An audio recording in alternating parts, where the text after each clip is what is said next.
Julia keeps every dollar she earns in a savings account where she can watch it. Russell borrows everything the bank will hand him and buys assets. They both think they're being smart with money, and they're both about to find out that one of them is quietly going broke while standing perfectly still, and the other is getting richer in his sleep for reasons neither of them could fully explain.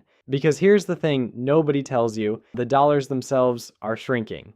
Right now, today, the money in Julia's account is worth a little less than it was this morning.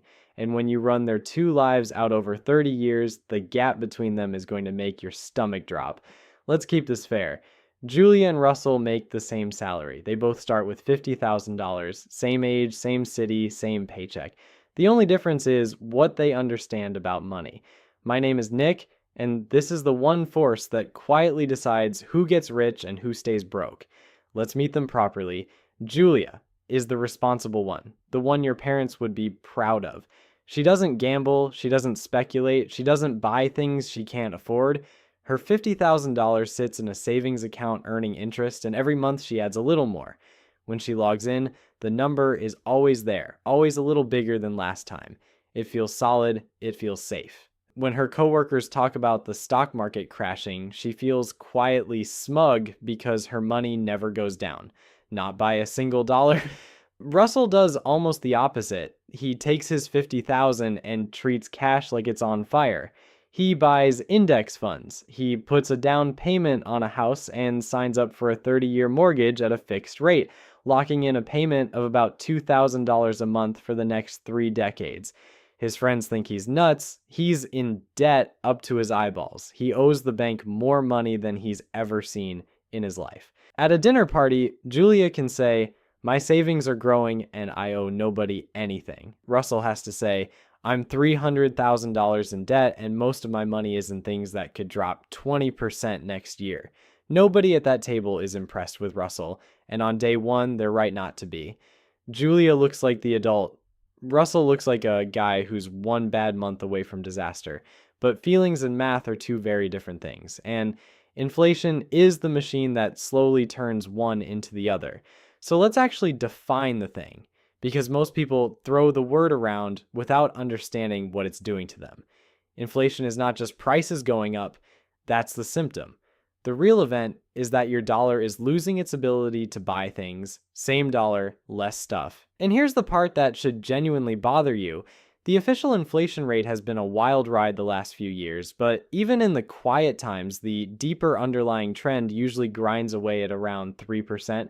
But let's be conservative. Let's use a calm, boring, long-run number. Let's say prices rise about 2.5% a year, every year, forever. That sounds like nothing. That sounds like a rounding error. It is not a rounding error. It is a tax, a silent one that nobody voted for and nobody sends you a bill for. Watch what it does to Julia.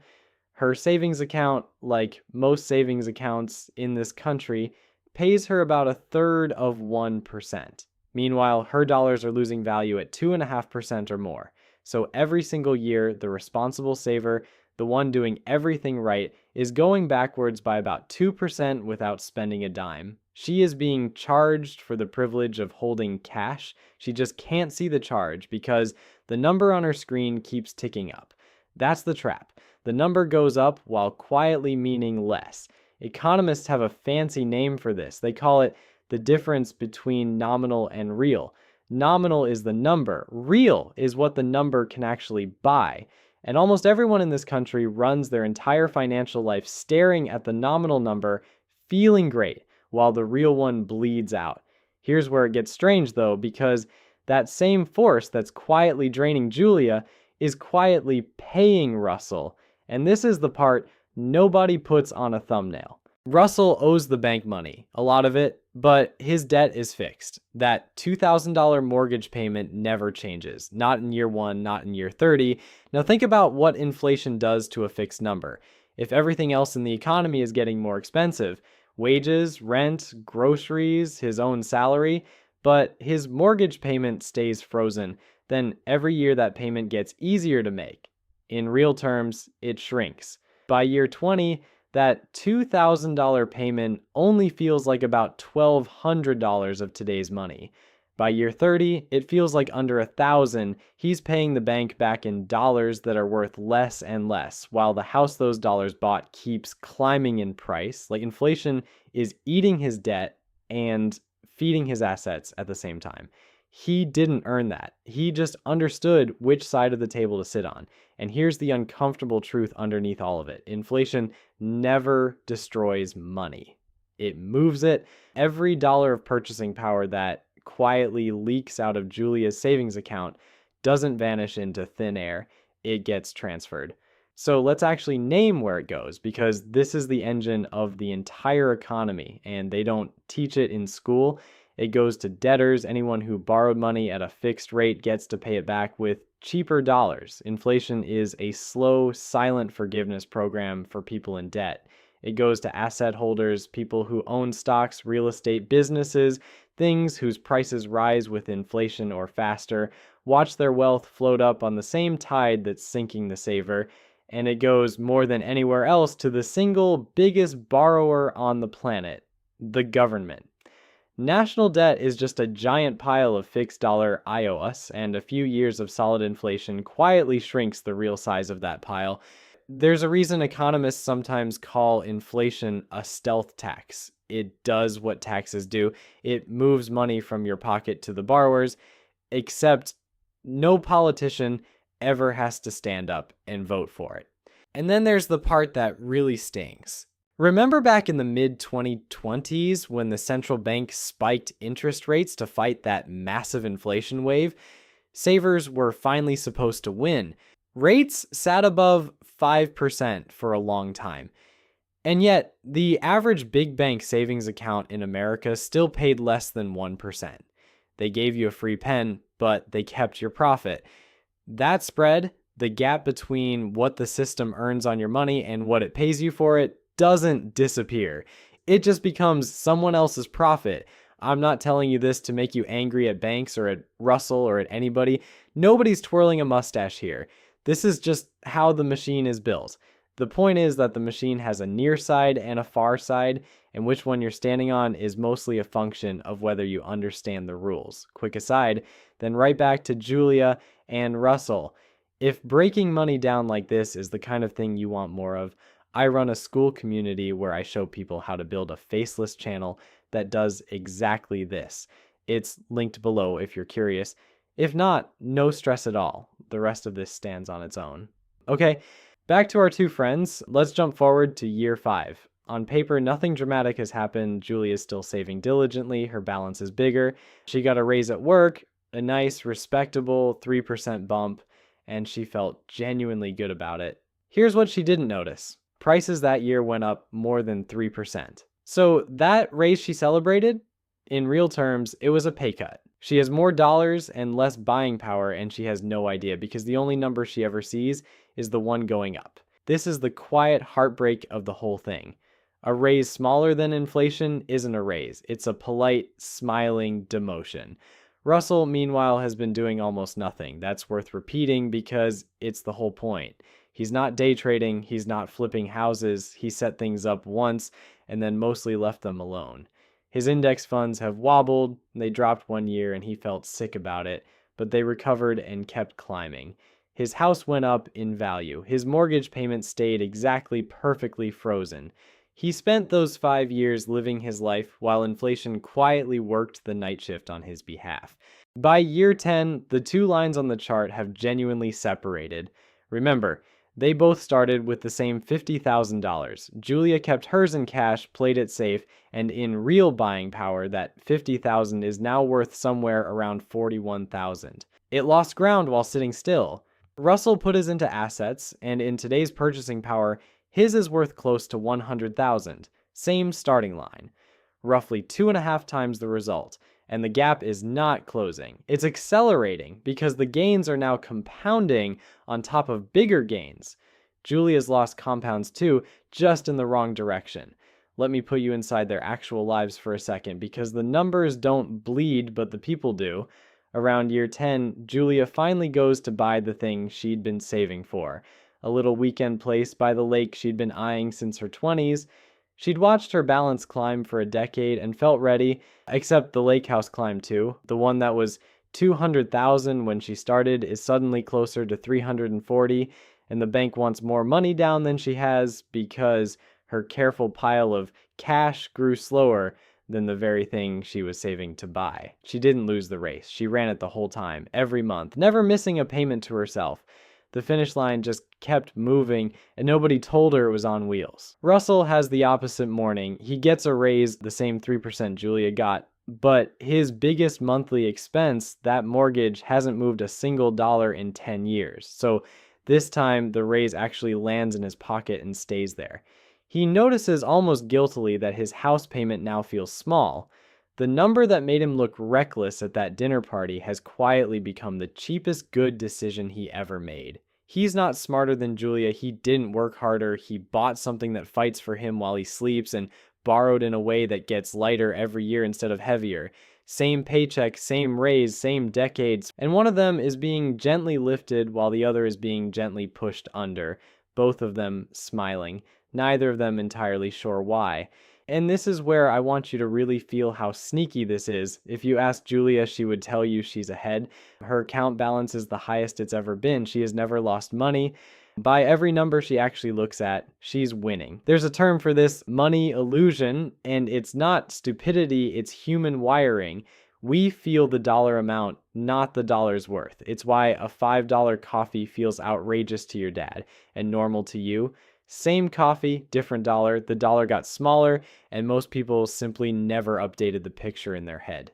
And if all of this feels abstract, I've got bad news. You already lived through the fast-forward version of it.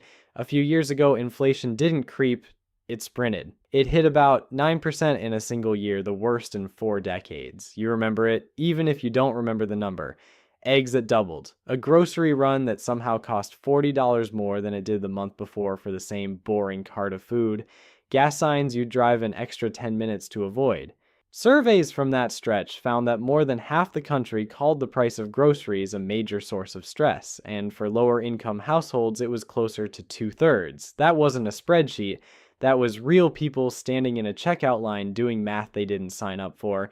The central bank slammed the brakes, yanked interest rates from basically zero up past 5%, and eventually the fever broke. But here's what almost nobody noticed once the panic faded. Prices didn't go back down, they almost never do. Inflation cooling off just means prices are climbing more slowly, the higher prices stay. So even in the good years, the dollar keeps melting. It just quietly enough that you stop paying attention, which is exactly when it does the most damage. Let me make that picture concrete because numbers on a screen are easy to ignore until you see what they actually mean. Go back to 1970. A gallon of gas was about 36 cents. A postage stamp was 6 cents. A brand new car cost a little under $4,000, and the typical new house in America ran around $24,000. Now, look around. In 2026, that same stamp is 84 cents. That same new car is north of $52,000. And that house, you're looking at north of $450,000. Same items, just a much scarier amount of paper required to own them. A dollar from 1970 buys you roughly 12 cents of stuff today, which means if your grandfather had stuffed a single dollar under his mattress back then and you found it now, it would have lost about 88% of its power.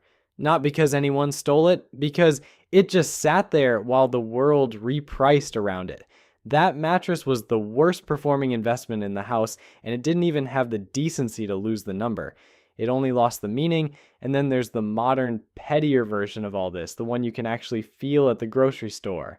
Shrinkflation, the bag of chips that's now legally classified as mostly air, the roll of paper towels that quietly lost 20 sheets, the cereal box you could read a newspaper through. Companies figured out that you'll notice a price going up, but you won't notice the package getting smaller, so they shrink the product instead of raising the sticker. Now, to be fair, the government looked into this, and across the whole economy, shrinkflation is actually a tiny sliver of total inflation, a fraction of 1%.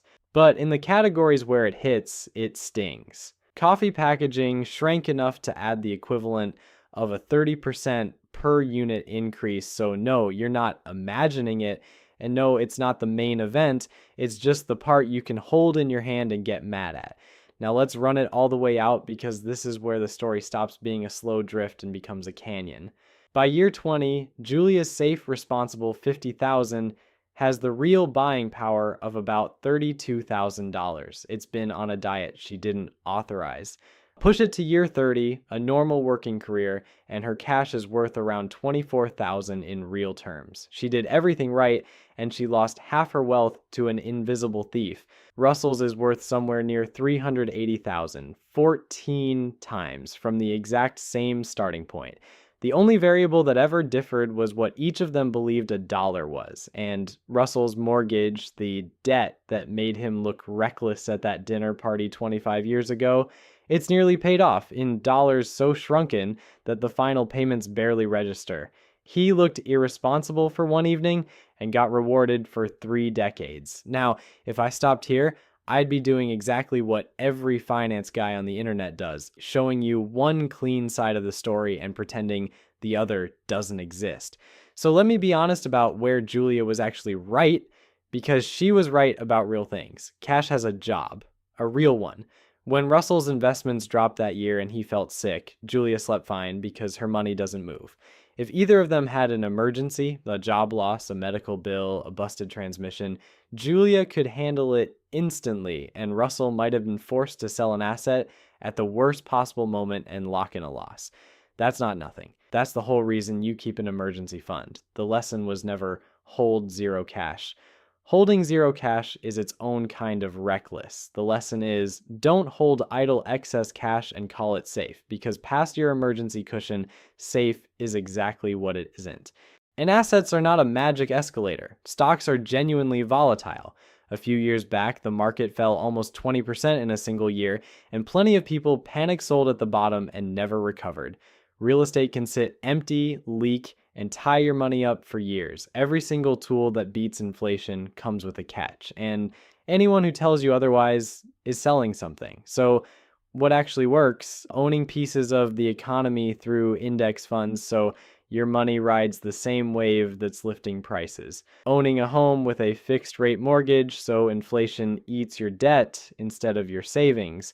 And for the cautious, there are tools built for exactly this: treasury bonds whose value rises with inflation, and savings bonds from the government that adjust with it. At one point during the last inflation spike, those savings bonds were paying over 9%, while the bank down the street was still offering you a third of 1% and a free pen. The tools exist. Most people just never go looking for them because the bank account feels safe and looking feels like work. So here's where Julia and Russell actually end up. Same salary, same starting $50,000, same 30 years. One of them did everything she was told, saved, avoided debt, never lost a dollar, and quietly went backwards the entire time. The other took on debt, bought things that scared him, did almost nothing for decades, and let an invisible force do the heavy lifting. Julia didn't lose because she was lazy or dumb. She lost because she was playing a game without knowing the rules, defending a dollar that was melting in her hand. Russell didn't win because he was a genius. He won because he understood one thing. The dollar is a melting ice cube, and you can either hold it and watch it disappear or trade it for something that grows faster than it melts. That's the real trap. And it was never cash versus stocks or saving versus investing. The real trap is going through your entire life, looking at the nominal number, the balance, the salary, the price tag, and never once asking what it's actually worth. Inflation isn't some headline that flares up and goes away. It's the water you're swimming in. It's deciding silently every single year whether your money is working for you or quietly working against you. And if you're wondering what happens when this force doesn't stay polite, when a government decides to print its way out of trouble and inflation goes from 2% to 200 to a number with too many zeros to read, that's a different video, and it's the most terrifying story in all of economics. But for now, the next time someone tells you they're being smart by keeping it all in savings, or that they're rich because the number went up Ask them one quiet question: worth more or just more dollars? Because the dollar is shrinking as we speak. And the only people who win are the ones who understood that before everyone else.